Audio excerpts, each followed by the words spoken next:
Sebulan yang lalu saya masuk ke satu kafe terbesar di Jakarta, bahkan di Asia Tenggara. Saya masuk ke sana dan ternyata apa? Diterima dengan baik.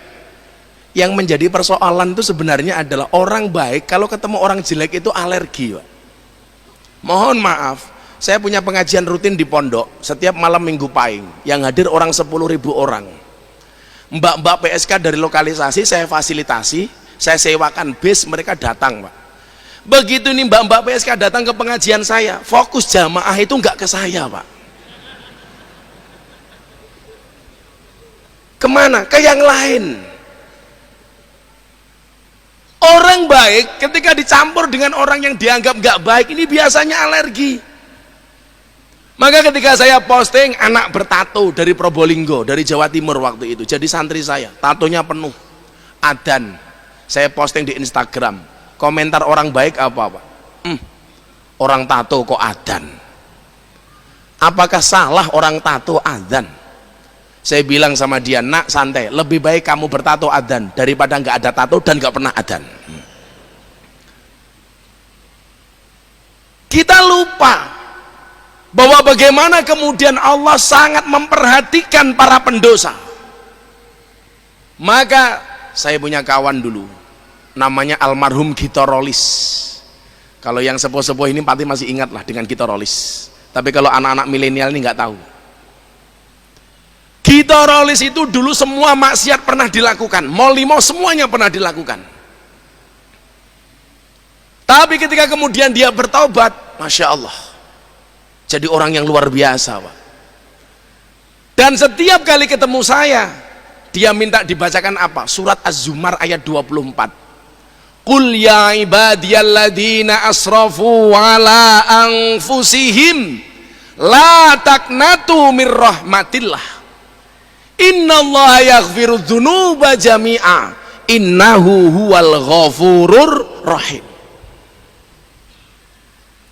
Saya tanya dia, Om, Anda punya cita-cita apa? Saya pengen mati hari Jumat pas kajian, Gus. Dan ternyata Allah kabulkan. Waktu itu saya tanya, kenapa kamu pengen mati hari Jumat?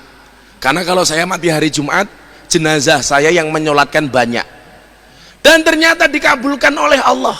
Makanya benar yang dikatakan Rasulullah, an-nasu yamutuna ala ma'asu. Seseorang itu akan dimatikan oleh Allah sebagaimana kebiasaan dia hidup. Makanya seminggu yang lalu saya sakit. Dokter bilang, Gus istirahat, opname 3 hari di rumah sakit. Saya tetap berangkat ngaji, Prof. Ini batuk saya, pulang saya dari Aljazair sampai hari ini nggak berhenti. Siapa tahu kan saya lagi ngaji di Al-Akbar Al-Israel datang, itu kan diumumkan di masjid, innalillahi wa inna ilaihi raji'un, telah meninggal dunia dengan tenang saudara Muadzin, umpamanya kan kita nggak tahu mana tadi orangnya.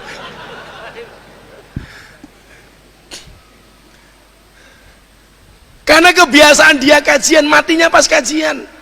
Ya nggak usah jauh-jauh yang terlalu lama lah. Syekhina wa murabbi ruhina Mbah Maimun Zubair, Allah yarham. Masya Allah, siapa yang nggak ngiri dengan kematian beliau? Beliau kebiasaan tiap tahun haji.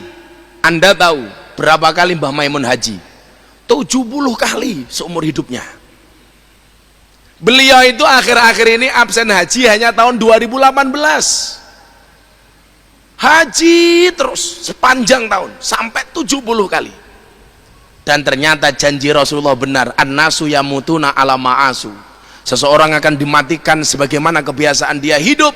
Mbah Mun dimatikan dalam keadaan berhaji, dipanggil oleh Allah dalam keadaan haji. Beliau mencintai kota Mekah, meninggalnya di kota Mekah. Masya Allah. Beliau memuliakan hari Selasa, sampai pondok beliau diliburkan hari Selasa. Padahal mayoritas pondok pesantren di Indonesia diliburkan hari Jumat. Dan Allah memanggil beliau hari Selasa. Satu lagi, 4 ya faktanya ini. 1, kota Mekah beliau cinta, meninggal di Mekah. Beliau biasa haji, meninggalnya pas haji. Beliau suka dengan hari Selasa, meninggalnya hari Selasa. Ada satu lagi, apa? Beliau mengidolakan Siti Khadijah dengan qasidah yang selalu beliau baca, sa'duna fid dunya fauzuna bil ukhra bi Khadijatal kubra wa Fatimah az-Zahra. Dan Anda tahu Mbah Mun dimakamkan di satu pemakaman dengan Siti Khadijah. Di mana? Di pemakaman Ma'la. Maka benar kata Rasulullah, yuhsyarul mar'u ma'aman ahabba. Seseorang itu akan dikumpulkan oleh Allah sebagaimana orang yang dicintainya. Anda datang di tempat ini karena cinta dengan Rasulullah, wallah, besok di padang mahsyar Anda akan berkumpul bersama Rasulullah. Anda cinta dengan para kiai, wallah, walaupun Anda tidak punya keturunan kiai, saya doakan minimal mambu kiai. Mambu kiai iki luwih apik le daripada kiai mambu, tak kandhani. Tadi saya sudah dipeseni sama takmir, Gus, di masjid jangan terlalu lucu. Enggak lucu saya, enggak lucu saya. Jangan misuh, enggak misuh, saya itu enggak pernah misuh, Pak. Saya kan orangnya halus, Pak. Kalau kita mengidolakan siapapun, itu yang dijanjikan oleh Rasulullah. Makanya lanjutan hadis tadi apa? An-nasu yamutuna ala ma'asu wa yub'asuna ala ma matu. Dan akan dibangkitkan sebagaimana dia mati. Makanya ini menjadi penyemangat bagi kita. Kadang-kadang kan kita aneh, diajak ngaji jawabannya nggak asik. Ayo mas ngaji, wes tahu gitu. Kalau Anda diajak ngaji jawabannya wes tahu, hati-hati. Besok Anda susah doa di Masjid Al-Akbar, ya Allah saya minta bahagia, malaikatnya turun bengok, wes tahu.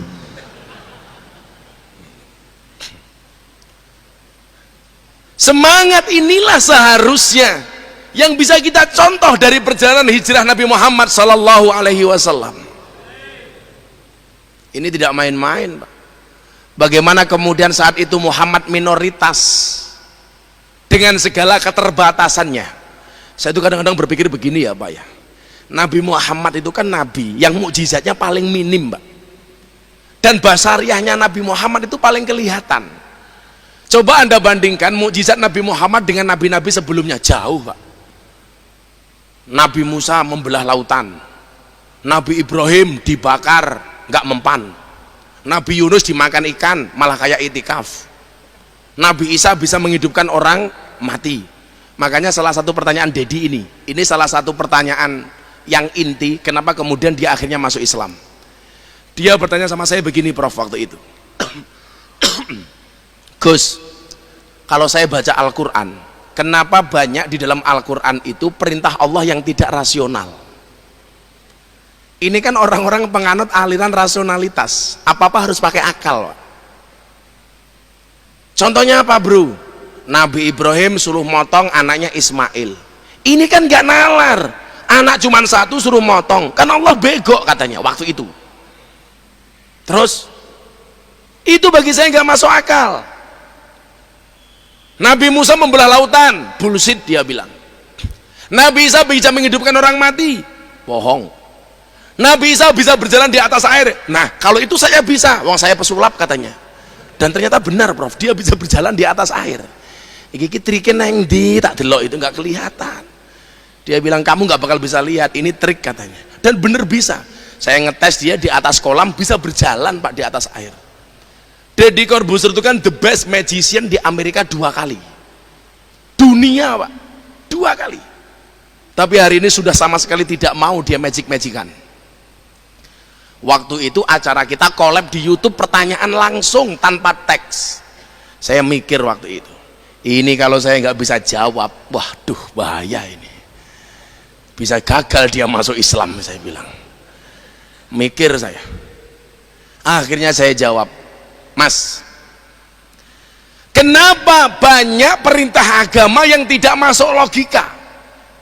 Kayak dia bilang Isra Mi'raj, Mekah Madinah saja naik bis 32 jam, Zahaban wa Iyaban 64 jam, kok ini bisa sampai Sidratul Muntaha? This is unbelievable, kata dia. Mustahil, dia bilang. Waktu itu saya jawab, Mas, kenapa tidak semua ajaran agama itu bisa diterima oleh akal? Jawabannya sederhana, karena kalau semua perintah agama bisa dirasionalisasikan, bisa diterima oleh akal, berarti nggak ada bedanya agama dengan ilmu pengetahuan. Kaget dia. Oh iya ya, kalau semuanya masuk akal, nggak butuh orang agama, cukup kuliah sama profesor selesai, semuanya bisa diilmiahkan. Justru inilah kemudian antiknya agama, tidak semuanya bisa diterima oleh akal. Langsung dia mengatakan, this is so amazing for me. Utakmu ranyandak ini, ranyandak ini. Insyaallah. Ini perjalanan yang luar biasa ini. 8 bulan tuh kalau dia sudah malam jam 2 galau soal agama, telepon. Ini gimana, ini gimana, ini gimana. Dan ternyata itu menjadi jalan hidayah bagi dia, Prof. Masya Allah. Maka kemudian saya terangkan firman Allah yang diterima oleh baginda Rasulullah Muhammad SAW. Apa ayat pertama yang diterima Rasulullah? Iqra bismi rabbik. Iqra itu dimensi akal, bismi rabbik itu dimensi hati. Iqra itu intelektualitas, bismi rabbik itu spiritualitas. Lah orang Islam yang selamat itu siapa? Yang bisa menyelaraskan antara spiritualitas dengan intelektualitas. Maka kalau saya bilang sama teman-teman saya Muhammadiyah, saya bilang begini, apa bedanya orang NU dan Muhammadiyah? Bedanya satu, Prof. Kalau orang NU itu biasanya gede hati nih, yang wong Muhammadiyah biasanya gede, kok ndase kepiye to akale kok ndase iki lho. Malah ngendas-ngendaske Muhammadiyah iki lho. Makanya coba Anda lihat, kalau bikin perguruan tinggi, bikin rumah sakit, bikin sekolah, kawan-kawan Muhammadiyah itu luar biasa. Di mana-mana ada Universitas Muhammadiyah. Tapi kalau bikin pesantren, bikin mujahadah, bikin istiqosan, menghadirkan ribuan orang NU jago. Makanya sekarang programnya dibalik-balik. Muhammadiyah lagi giat membangun pesantren, di mana-mana MBS Muhammadiyah boarding school. Sementara programnya Pak Kiai Said apa? Di mana-mana membuat perguruan tinggi.